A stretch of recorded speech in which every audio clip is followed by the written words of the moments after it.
les voy a pedir por favor que abran sus Biblias en Jonás capítulo 3. En Jonás capítulo 3, y estamos en medio de nuestra serie de Jonás, siervo reacio, Dios misericordioso. Siervo reacio, Dios misericordioso. Y vimos en la prédica que tuvimos el primer fin de semana de enero, cómo Jonás desobedeció a Dios. Y cómo a pesar de que Jonás desobedecía a Dios, Dios seguía dirigiéndolo. Pero ahí vimos nosotros a este siervo reacio que recibe palabra de Dios y no quería hacer lo que Dios le mandaba hacer. La semana pasada el licenciado Cristian predicó de Jonás capítulo 2, en donde Dios mostró su misericordia a Jonás cuando él clamó adentro del vientre del pez por la misericordia de Dios. ¿Ven? Siervo reacio, Dios misericordioso. Estamos intentando sacar esto del propio libro de Jonás. Y hoy día vamos a ver en Jonás capítulo 3, cuando Jonás por fin hace lo que Dios le manda hacer y cómo Dios hace y muestra su misericordia por medio de instrumentos imperfectos. Hoy día vamos a hablar de cómo Dios muestra su misericordia por medio de instrumentos de personas imperfectas. Vamos a leer ahora entonces la palabra de Dios. Y dice así, Jonás capítulo 3. Vino palabra de Jehová por segunda vez a Jonás diciendo, levántate y ve a Nínive, aquella gran ciudad, y proclama en ella el mensaje que yo te diré. Y se levantó Jonás y fue a Nínive conforme a la palabra de Jehová. Y era Nínive ciudad grande en extremo de 3 días de camino. Y comenzó Jonás a entrar por la ciudad. Caminó de un día y predicaba diciendo, de aquí a 40 días Nínive será destruida. Y los hombres de Nínive creyeron a Dios y proclamaron ayuno, y se vistieron de cilicio desde el mayor hasta el menor de ellos. Y llegó la noticia hasta el rey de Nínive, y se levantó de su silla, se despojó de su vestido, y se cubrió de cilicio, y se sentó sobre ceniza. E hizo proclamar y anunciar en Nínive, por mandato del rey y de sus grandes, diciendo, hombres y animales, bueyes y ovejas, no gusten cosa alguna, no se les dé alimento ni beban agua, sino cúbranse de cilicio, hombres y animales, y clamen a Dios fuertemente, y conviértase cada uno de su mal camino, de la rapiña que hay en sus manos. ¿Quién sabe si volverá y se arrepentirá a Dios, y se apartará del ardor de su ira, y no pereceremos? Y vio Dios lo que hicieron, que se convirtieron de su mal camino y se arrepintió del mal que había dicho que les haría y no lo hizo. Vamos al Señor una vez más en oración. Amado Padre Celestial, damos gracias a ti, Dios, porque tenemos tu palabra que es buena, verdadera y perfecta. Damos gracias, Dios, porque por medio de este testimonio vemos la misericordia que es entregada a nosotros por medio de Cristo. Y que sea tu Espíritu Santo ahora, dándonos entendimiento, Dios, de que cada palabra que provenga de mí, Señor, sea palabra tuya y no mía. Para que todos de acá salgamos como una iglesia más fuerte, más cercanos y más semejantes a Cristo, para que estemos preparados para la vida eterna. Oramos esto en el nombre de nuestro Señor y Salvador. Amén. Hoy día lamento decepcionarlos, pero no tengo un ejemplo de una película, si sale uno. Si se me ocurre uno, se los doy, pero les tengo un ejemplo de la historia.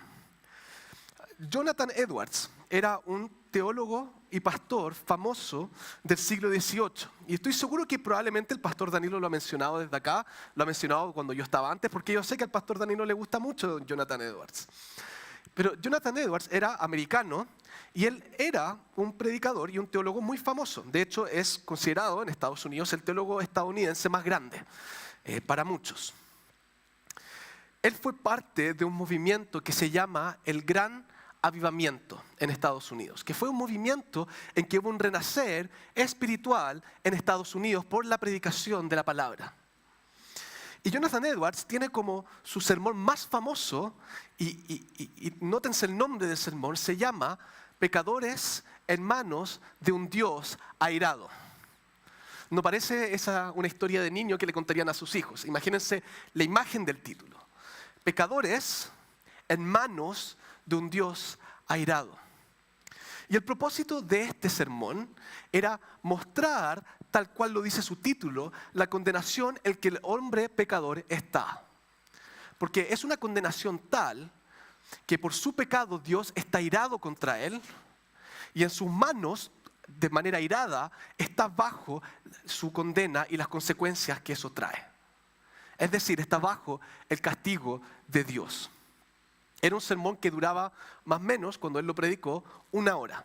Imagínense estar sentados ustedes escuchando por 1 hora cómo ustedes están condenados en sus pecados. No es quizás el sermón más popular que podríamos predicar el día de hoy. Muchas veces nosotros queremos hacer más énfasis en el amor, la gracia, la misericordia de Dios. Pero Jonathan Edwards entendía algo muy importante. Que si no predicamos de la ira de Dios y del castigo que tienen los pecadores en las manos de Dios, no podemos entender la gracia y la misericordia de Dios. Algo entretenido de este sermón es que este sermón Jonathan Edwards primero lo predicó en su iglesia en Massachusetts. Y en su iglesia en Massachusetts nadie lo pescó cuando predicó este sermón. No hubo una gran reacción, no hay muchas historias que contar. Parece ser un sermón más, de un domingo más, que pasó de colado para su congregación en ese momento. No es difícil de entender eso. Estamos hablando de un sermón con ese título y más encima Jonathan Edwards era conocido porque él predicaba leyendo con voz monótona. Es como si yo les predicara leyendo mi manuscrito de esta forma, por 1 hora.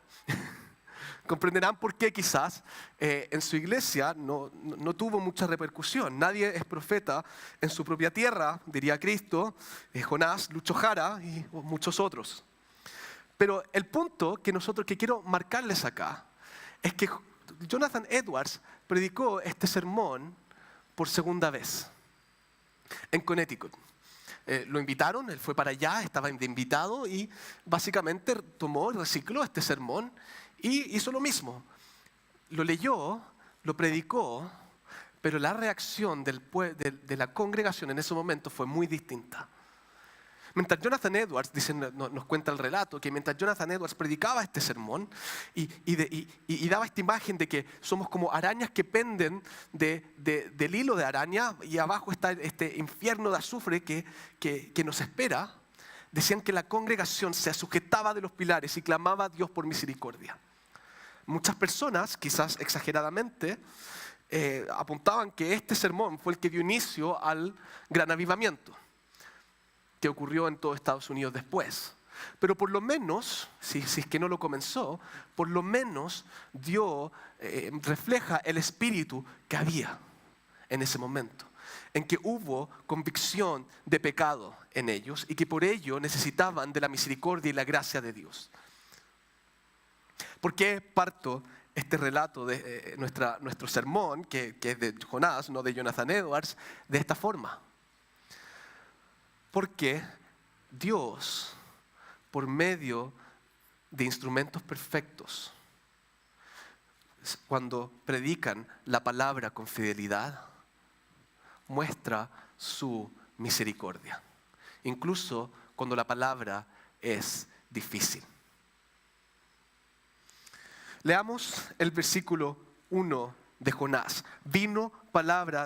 1 y 2. Vino palabra de Jehová por segunda vez a Jonás diciendo: levántate y ve a Nínive, aquella gran ciudad, y proclama en ella el mensaje que yo te diré.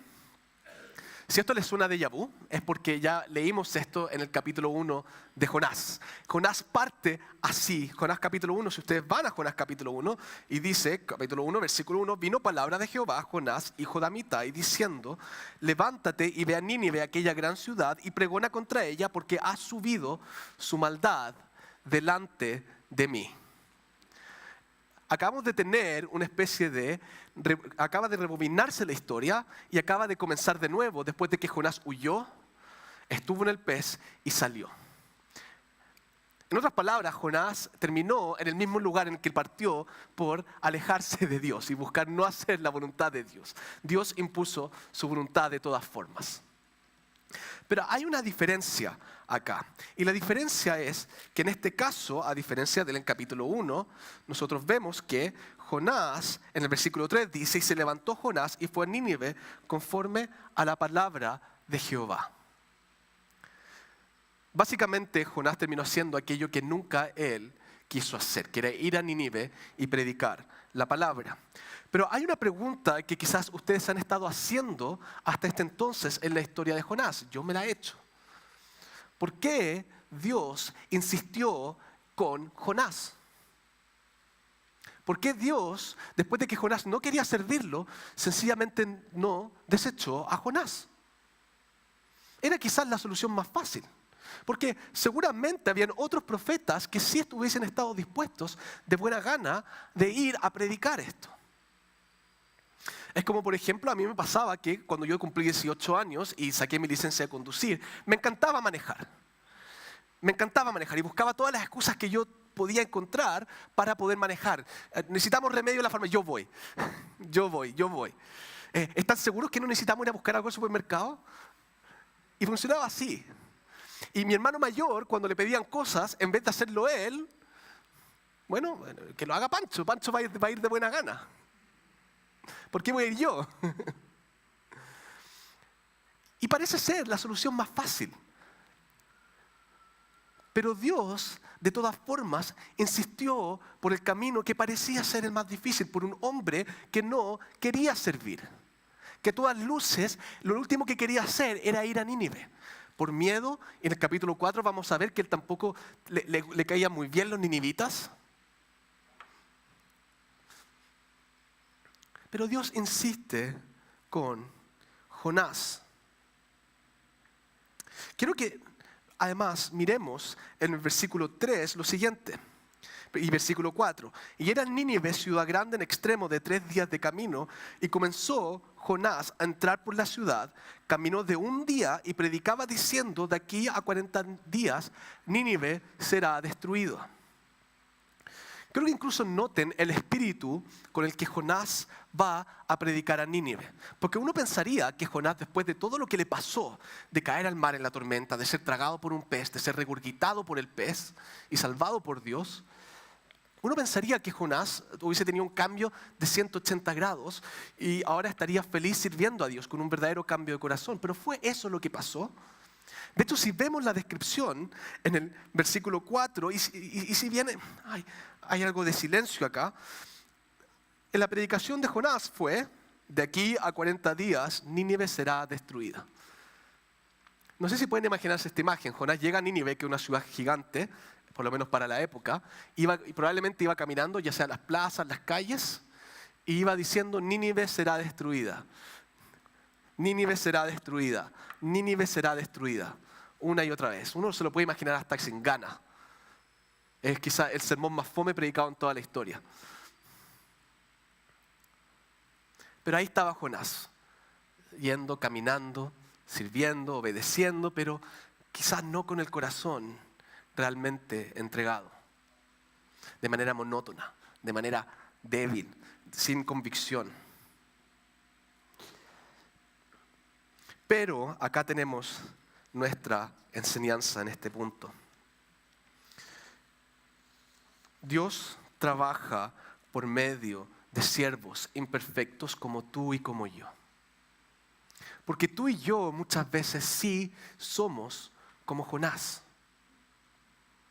¿Cuántas veces a ustedes no les ha pasado que han servido en la iglesia y saben que es bueno estar sirviendo en la iglesia? O saben que es bueno hacer las cosas que Dios nos mandan y lo hacen: bueno, lo hago porque la Biblia me mandó a hacerlo.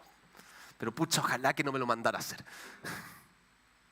Ojalá que esa no fuera la responsabilidad que me fue dada. ¿Cuántas veces, y a mí me ha pasado, que yo me subo al púlpito y con pocas ganas? Y preparo el sermón durante la semana sin mucho ahínco. Bueno, esto es mi responsabilidad, es mi trabajo, estoy contratado para esto, así que yo estudio, preparo el sermón, pero lo hago porque yo sé que es lo que Dios me llamó a hacer, punto. Pero no sé si a ustedes les ha pasado, a mí me ha pasado. ¿Cuántas veces, incluso cuando ustedes sirven de esa forma, Dios muestra su gracia y su misericordia? No sé cuántas veces han salido sorprendidos de que ustedes van a un lugar con cero fe. A mí me ha pasado mucho trabajando con jóvenes y adolescentes. Yo voy y un mensaje, digo: los jóvenes me lo van a dar por la ventana, no van a pescar nada. Voy, lo doy y de repente, con poca gana y sabiendo y casi que pidiendo disculpas. Y de repente, wow, toca los corazones de las personas. Quiero clarificar algo. No estoy diciendo con esto que ustedes tienen que ir y servir con un mal corazón. No quiero que se lleven con eso. Bueno, yo voy a servir igual con un mal corazón. De hecho, nosotros sabemos que a Dios le desagrada cuando nosotros hacemos eso. Cuando no servimos con un corazón agradecidos a Dios. Un corazón que ama a Dios y quiere servirlo. De hecho, Él ve eso como una especie de adoración falsa. Pero quiero que noten lo siguiente. La efectividad del ministerio de Dios no depende del instrumento que Él usa. La efectividad del ministerio de Dios no depende del instrumento que Él usa. Porque el día que llega a depender de nosotros, del instrumento que Él usa, se acaba. Porque nosotros somos débiles, porque nosotros cambiamos de opinión, porque nosotros un día amanecemos con más fe que otras, porque nosotros un día creemos lo que decimos y otro día no, porque un día nos olvidamos de las promesas, porque pecamos, porque por todas las razones que ustedes se puedan imaginar. La obra de Dios sería poco confiable si dependiera de nosotros. Pero Dios se goza en usar instrumentos débiles, porque en la debilidad se perfecciona su poder. En la debilidad se perfecciona su poder. Y más allá, como también vamos a ver la próxima semana en el capítulo 4, Dios utiliza instrumentos débiles para también bendecir y enseñar al instrumento débil. Quizás tú hoy día te sientes como alguien que no tiene mucho que entregar. Piensa cuando siempre que acá hablamos de los dones y de las cosas que Dios nos manda a hacer y tú dices, ¿sabes qué? Yo no tengo dones para ninguna de esas cosas. Cuando estás compartiendo quizás el evangelio con personas en tu trabajo, en tu colegio, en el lugar que sea, y tú dices, yo no soy capaz de articularlo como quizás lo haría el pastor, alguien que fue al seminario, o yo no tengo mucha experiencia que contar. La buena noticia para ti es que tienes que dejar de mirarte a ti mismo y empezar a mirar a Dios. Porque Dios mandó a Jonás, a pesar de que Jonás ni siquiera quería ir. Y ni siquiera le caían bien los ninivitas. Y Dios mandó a Jonás igual. Quizás la persona menos idónea para ir. ¿Por qué? Porque el poder de Dios se iba a manifestar en la debilidad de Jonás. Porque miren el versículo 5. Y dice así la palabra de Dios. Y los hombres de Nínive creyeron a Dios y proclamaron ayuno y se vistieron de cilicio desde el mayor hasta el menor de ellos. ¿Se dan cuenta? Y los hombres de Nínive creyeron. El texto nos dice que Nínive era 3 días de largo para caminar. Y Jonás tenía que caminar, su ministerio era por lo menos de 3 días. Pero Jonás solamente hace un día. Solamente un día predica. Hay 2 opciones. Una, que Jonás no quería hacerlo, entonces fue como, bueno, hago un día y con eso quedo por cumplido.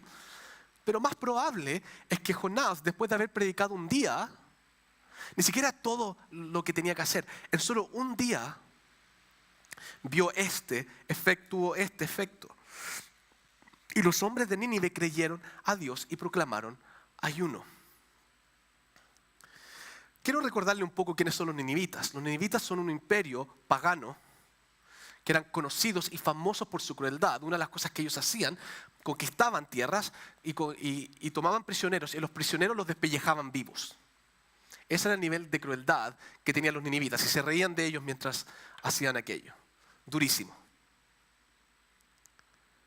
Pero increíblemente, la palabra de Dios tiene tanto poder que fue capaz incluso de traer arrepentimiento a personas como estas. No sé si a ustedes les pasa cuando tienen quizá algún amigo en algún lado y ustedes dicen, esta persona va a ser la última persona que Dios puede tocar. Y les da hasta como cosa compartirle el evangelio, que piensan, se van a reír de mí, o me va a decir ya, qué bueno, qué lindo, y va a pasar, va a dar por un momento incómodo. Yo creo que todos quizás hemos tenido amigos así, que pensamos, es la última persona que creemos que Dios puede alcanzar. Bueno, acá nosotros vemos que la palabra de Dios tiene poder para alcanzar a cualquiera. Ahora, tengo que ser honestos con ustedes. No sabemos y tenemos poca seguridad de que los ninivitas se hayan arrepentido de una forma tal que hayan sido salvos, porque solamente décadas después, por el profeta Nahum, vemos que fueron destruidos. Pero por lo menos podemos creer que hay personas, y resulta razonable, que hayan personas entre los ninivitas, no lo sabemos, que probablemente sí creyeron en Dios de manera salva. Pero a lo menos los ninivitas fueron capaces de arrepentirse del mal que ellos habían hecho por temor a Dios, ya sea de manera salva o no. Pero eso también nos refleja y nos da confianza a nosotros que no hay nadie que está fuera del alcance de Dios. Si no, le doy el ejemplo clásico, el apóstol Pablo, que se convirtió después de haber perseguido y matado a cristianos, la última persona posible. Era quizás el ninivita de su época. Entonces, que eso les dé también seguridad. Pero lo interesante también es que los ninivitas, al igual que los marineros en el capítulo 1, ellos también sirven como un contraste con Jonás. Y quiero hacer un pequeño recuento de cómo reaccionaron los ninivitas. Lo voy a intentar de hacer de manera rápida. Miren el versículo 5, proclamaron ayuno y se vistieron de cilicio. Y cilicio es básicamente un traje muy incómodo que uno se ponía que te picaba y te hacía heridas. ¿Ya? Después vamos a hablar de si tenemos que hacer eso, no. Pero los ninivitas hicieron eso porque querían mostrar su arrepentimiento y no sabían cómo hacerlo. Son una nación pagana. Y proclamaron ayuno y cilicio. Y llegó, en el versículo 6, y llegó noticia hasta el rey de Nínive y se levantó de su silla, se despojó de su vestido, se sacó la ropa y se cubrió de cilicio y se sentó sobre ceniza, que era un signo de la época de arrepentimiento. Estamos hablando que el rey escuchó a las personas que, rey, mira, viene la condenación sobre nosotros. Y ahí yo imagino a Jonás muerto de miedo, me van a despellejar vivo. Pero ¿fue eso lo que ocurrió? No. El rey también acudió a la palabra de Dios. Versículo 7, e hizo proclamar y anunciar en Nínive por mandato del rey y de sus grandes, diciendo, hombres y animales, bueyes y ovejas, no gusten cosa alguna, no se les dé alimento ni beban agua. Y el versículo 8 después dice, sino cúbranse de cilicio hombres y animales y clamen a Dios fuertemente y conviértase cada uno de su mal camino, de la rapiña que hay en sus manos. Yo les dije al principio, cuando predicamos el capítulo 1, que Jonás es un libro un tanto cómico en algunas partes. Llega a ser un poco, parece ser como una caricatura de que uno ve en la tele. Eso no significa que Jonás no sea un relato histórico. Pero hay algo de ironía y de cómico en la historia de Jonás, en que incluso los animales, no sé si imaginan la imagen, los bueyes, las ovejas, tenían que vestirse de cilicio y tenían que arrepentirse del mal que habían hecho. La pobre vaca probablemente no tenía idea de lo que estaba haciendo y tenía que arrepentirse.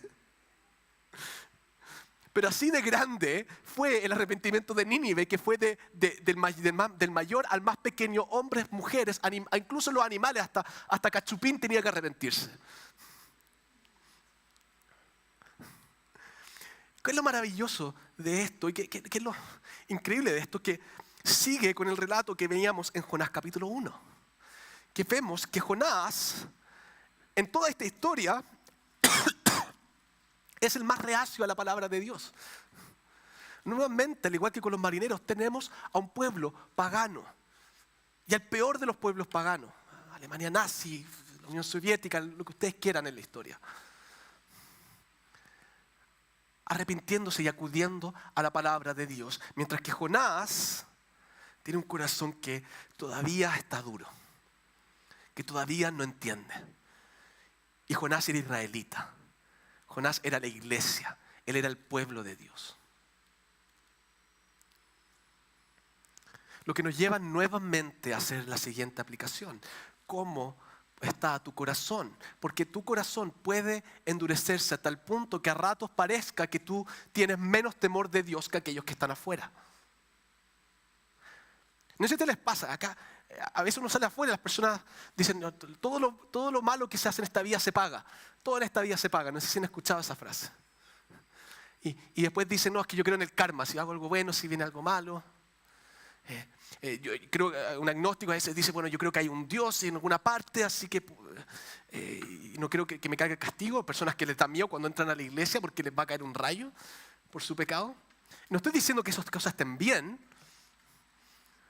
pero sí estoy diciendo que muchas veces las personas que están afuera tienen más conciencia de su pecado que nosotros mismos, que sabemos lo que es el pecado. No estoy diciendo que ellos lo solucionen de la forma correcta, pero a veces podemos estar tan adormecidos que no nos damos cuenta de quién es Dios, como le pasó a Jonás. No se da cuenta del poder que tiene Dios. Porque a veces escuchamos domingo tras domingo el mensaje, pero no dejamos que entre en nuestros corazones. A veces creemos que cumplimos frente a Dios porque venimos el domingo, leemos nuestra Biblia y bueno, muchas gracias. Pero es mucho más que eso. Porque si nosotros sabemos quién es Dios, somos los que más debemos temer de Dios. Y el temor de Dios nos salva. El temor de Dios nos protege. El temor de Dios es quien nos saca adelante. Porque la fe trae temor de Dios. Y sí, estoy hablando de un temor reverencial. Estoy hablando de un temor con confianza de que somos perdonados en Cristo. Pero también un buen grado de temor en la vieja usanza. De saber que servimos a un Dios justo y todopoderoso. Y que vamos a rendir cuentas frente a Él. Acá los ninivitas estaban entendiendo eso mejor que Jonás. Pero la buena noticia de esto también es que la palabra de Dios tiene poder para doblegar incluso al más fuerte. Y la palabra de Dios por su cuenta, porque recuerden, Jonás era como Jonathan Edwards, probablemente predicándola de manera monótona. Porque lo que cambia los corazones no es el carisma de quien predica, no es su preparación, que es importante, no es su forma de comunicarse. Lo que salva a las personas, lo que cambia a las personas es la palabra de Dios cuando se predica fielmente. Porque Dios utiliza su palabra por medio de su Espíritu Santo para cambiarnos. Y sin eso, yo puedo ser el más carismático, puedo ser el más jovial, el que tira los mejores chistes, las mejores historias del cine. Puedo tener la mejor retórica, la mejor preparación, el mayor conocimiento teológico, todo. Pero si no estoy predicando la palabra de Dios, eso es en vano. Y ustedes los llamo a tener confianza en la palabra de Dios, tanto para sus vidas como para aquellos que no conocen a Cristo. Cuando tú vas a la palabra de Dios, Él puede y la va a utilizar para cambiar tu corazón. Y en eso es algo que tú tienes que tener confianza. Por otro lado, yo sé que insisto harto en compartir el Evangelio porque algo que tenemos que estar haciendo, cuando tú compartes el Evangelio, tú tienes que ser fiel a todo lo que Dios dice. No solamente la parte que a ti más te gusta, no solamente a la parte que a ti te trae más consuelo, todo. Porque todo es necesario, porque todo lo necesitamos. No podemos hablar de la misericordia de Dios si no hablamos de su ira. No podemos. Porque misericordia ¿de qué? ¿Cuál es la misericordia? ¿De qué nos estamos salvando? No se puede. Y última aplicación en este punto es también como nosotros conocemos a Dios. Más si los ninivitas se arrepintieron por temor a Dios. Si hasta los animales de los ninivitas tuvieron que arrepentirse, ¿cuánto más nosotros tenemos que tener vidas de arrepentimiento? El arrepentimiento no es algo que ocurre solamente en una instancia, es una vida constante. Nosotros vivimos vidas de arrepentimiento. Porque pecamos y sabemos al Dios que servimos. Y sabemos que el Dios que servimos no aguanta el pecado. Entonces tú y yo tenemos que ir a Dios en arrepentimiento constantemente. Y si te frustra eso, porque bueno, de nuevo me tengo que enfrentar con mi pecado, bienvenido al club. A todos nos frustra. Pero va a llegar un día en que ya no vas a tener que arrepentirte. Porque miren el versículo 10. 9 y 10. ¿Quién sabe si se volverá y se arrepentirá Dios y se apartará del ardor de su ira y no pereceremos? Y vio Dios lo que hicieron, que se convirtieron de su mal camino y se arrepintió del mal que había dicho que les haría y no los hizo. En primer lugar vimos cómo Dios trabaja por medio de instrumentos imperfectos. En segundo lugar vemos cómo incluso por medio de esos instrumentos imperfectos la palabra de Dios tiene poder. Y en tercer lugar vemos cómo Dios a través de su obra, de un instrumento imperfecto y a través de su palabra Él muestra y nos hace llover de su misericordia. Porque ¿cómo fue que los ninivitas, por qué los ninivitas hicieron lo que hicieron? Porque ellos dijeron, bueno, quizás Dios se arrepiente. Los ninivitas, sin realmente conocer a Dios, algo entendían de que podía haber misericordia. Tristemente, Jonás también entendía eso y es la razón por la cual él no quería estar ahí, porque no quería que los ninivitas fueran perdonados. Pero los ninivitas clamaron a Dios rogando por su misericordia. ¿Y qué hizo Dios? Vio Dios lo que hicieron, que se convirtieron de su mal camino y se arrepintió del mal que había dicho que les haría y no lo hizo. La tercera gran noticia es que tenemos un Dios de misericordia. Siervo reacio, Dios misericordioso.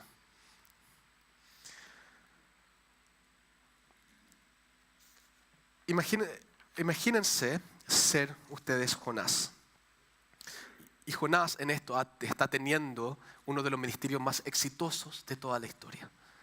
Y está viendo como un pueblo cruel como el de los ninivitas se arrepintió y Dios está mostrándole su misericordia a ellos. Yo no sé si a ustedes eso les causaría asombro. Imagínense ustedes que vamos a Corea del Norte, predicamos condenación en Corea del Norte y desde el líder en Corea del Norte hasta todos se arrepienten y van hacia Dios. ¿No sería eso algo sorprendente? Y la pregunta que les quiero hacer, que quiero dejar ¿es eso algo imposible para Dios? Y la respuesta por lo que vemos aquí es evidentemente que no. Evidente que no. Es evidente que para Dios no es imposible alcanzar con su misericordia. Y ustedes pueden decir ahora y pueden imaginarse, y es lo que Jonás, vamos a ver en el capítulo 4, se imaginaba, qué injusto, ¿cómo los va a perdonar a ellos? Mira el mal que hicieron. Mira lo crueles que son. A todos nos da rabia la injusticia. A ustedes les da rabia cuando un asesino sale libre. Obvio que les da rabia. ¿Cómo es que Dios puede mostrarle misericordia a un pueblo como este? Pero lo que nosotros no estamos entendiendo cuando hacemos eso es de dónde Dios nos sacó a nosotros. Porque esta es la realidad. Tú, cuando caminabas en tu pecado y no conocías a Cristo, eras como los ninivitas. Los ninivitas tenían, creo que 40 días. Bueno, nosotros tenemos hasta que nos muramos. Y serás destruido. Y vas a estar en las manos de ese Dios airado. Pero ¿qué hizo Dios con nosotros? Envió a Jesucristo. Vio que nosotros caminamos nuestra perdición y Dios intervino en la historia y nos dio un Salvador. Y por medio de Él, cuando clamamos a Dios por misericordia, Dios nos muestra su misericordia. Puede que tú pienses que eres demasiado pecador. Hice esta misma pregunta cuando prediqué el capítulo 1. Puede que tú creas que eres demasiado pecador para Dios. Puede ser que cuando vienes a la iglesia vienes con cargo de conciencia. Puede ser que cuando te sientas ahí y escuchas este mensaje, dices, soy un hipócrita, ¿qué hago acá? Si supieran lo que pasa en mi corazón. Pero Dios, si tú vas a Dios en misericordia, Él te va a mostrar misericordia. Una y otra vez, sin cesar. Porque si Él es un Dios justo y su justicia fue satisfecha en Cristo. Y por lo tanto ahora, aquellos que están en Cristo, Dios les va a mostrar misericordia. Quiero terminar con lo siguiente.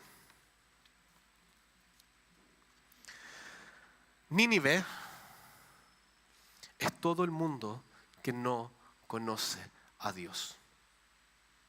Nínive es nuestro campo misionero. Nínive es como el mundo camina hoy. Es cosa de ver las noticias, meterse en redes sociales, ver lo que piensan las personas, cómo vive la gente. Es cosa de ver, seamos honestos, la influencia que el mundo tiene sobre nosotros mismos y sobre cómo nosotros vivimos. Pero todo eso que nosotros vemos afuera y que tantas veces queremos despreciar, no nos olvidemos que ese es el campo misionero que Dios nos ha dado. Es Santiago, es Chile, es Latinoamérica, es el mundo. Por eso plantamos iglesias. Por eso creemos que tenemos que salir a predicar el Evangelio. Por eso estamos aquí domingo tras domingo. Porque tenemos un campo misionero aquí en Las Condes que se llama Nínive. Y este es el llamado que a ti Dios te está dando. Y vas a ser como Jonás, que vas a correr y lo vas a hacer de mala gana, o lo vas a hacer confiado de disfrutar la misericordia, de que el mundo disfrute también la misericordia que te fue dada a ti. Porque Jonás recibió misericordia en el capítulo 2, pero parece que todavía está aprendiendo. Pero tú que ya tienes a Cristo, creo que ya es momento que aprendamos y vayamos y mostremos las buenas nuevas de Cristo, que va a traer la misericordia de Dios sobre todos. Porque Dios usa siervos imperfectos como nosotros para traer gracia y misericordia al mundo. Somos sal y luz. Entonces seamos sal y luz. Vamos a Dios en oración.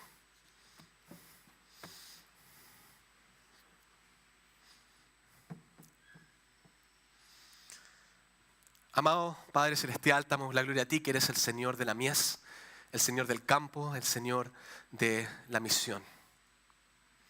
Damos gracias, Dios, porque en este testimonio tuyo vemos el alcance, la profundidad y el poder de tu misericordia. Y te pido, Señor, que al leer Jonás capítulo 3, al meditar en él, que esto nos llene de coraje para salir a hacer aquello que tú nos mandaste a hacer, Dios, que es predicar tu palabra fielmente. No solamente una parte, no solamente lo que nos gusta, sino que todo tu consejo eterno.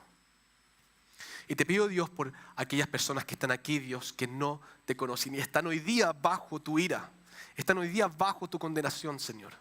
Para que ellos al oír este mensaje de condenación, que ellos, como los ninivitas, se arrepientan, Señor, y clamen a ti por misericordia.